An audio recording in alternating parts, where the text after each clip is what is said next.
राष्ट्रपति ने इस्तीफा दिया है, चर्चा हो रहा है कि नीतीश कुमार राष्ट्रपति बनने जा रहे हैं। भाई देखिए, ऐसा है, कौन बनेगा नहीं बनेगा इस पर कोई स्पेकुलेशन करने का मतलब नहीं है। उपराष्ट्रपति देश का सेकंड सबसे बड़ा संवैधानिक पद है, उस पद पर धनखड़ साहब ने इस्तीफा दिया है। अब आप थोड़ा इंतजार कीजिए, जिसकी नियुक्ति होती है हो जाए, उसके बाद ही किसी तरह की टीका टिप्पणी करना उचित होगा। भाजपा के विधायक कह रहे हैं इस बात को। तो विधायक को क्या मालूम है? विधायक आप बताइए कि जो क्लर्क है वो कलेक्टर का अपॉइंटमेंट कर सकता है, विधायक उपराष्ट्रपति का अपॉइंटमेंट करेगा। उपराष्ट्रपति जो है वो देश के पार्लियामेंट का अधिकार है। देश के जो दोनों पार्लियामेंट में चुने हुए लोग हैं, लोकसभा और राज्यसभा में, वो मिलकर तय करते हैं कि उपराष्ट्रपति देश का कौन होगा। भाई चर्चा तो कुछ भी हो सकती है, चर्चा के आधार पर इतने बड़े पद के बारे में मैं कुछ भी बोलना उचित नहीं समझता हूँ। दिलीप जायसवाल जो है कह रहे हैं कि छिटपुट घटनाएं हो रही हैं, जो भी अपराधी घटनाएं बदनाम करने के लिए कुछ लोग माहौल बना रहे हैं। भाई दिलीप जायसवाल तो एक कॉलेज पर 25 साल से कब्जा किए हुए हैं, क्या वो भी छिटपुट घटना है? किसी का हत्या का उन पर आरोप है, क्या वो भी छिटपुट घटना है?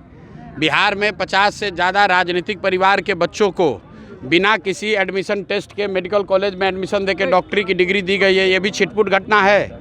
ये बिहार के लोगों को तय करने दीजिए। और अगर दिलीप जायसवाल में दम है तो पत्रकार वार्ता क्यों नहीं करते हैं, पत्रकारों के सामने क्यों नहीं बताते हैं? हत्या का जो आरोप है उसको दोबारा रीओपन कराएंगे जनसुराज? बिल्कुल, हम लोग कोर्ट में मूव कर रहे हैं। रीओपन कराने की ज़रूरत नहीं है। हाई कोर्ट ने उसमें कहा है, ये सीआईडी और सरकार की जवाबदेही है कि हत्या के आरोप की जांच करके रिपोर्ट सबमिट करे।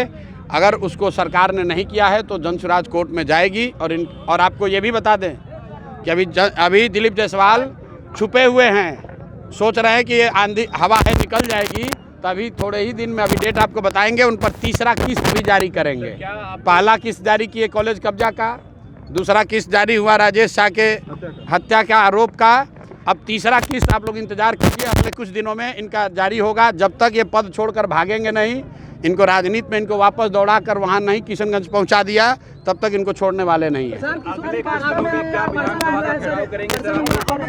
विधानसभा का घेराव का जो मामला है वो जनसुराज ने आज से 2 महीना पहले 3 विषयों पर, यहाँ जो गरीबों को नीतीश कुमार ने झांसा दिया कि हर गरीब परिवार को 2 लाख रुपया देंगे, आज तक वो पैसा नहीं दिया।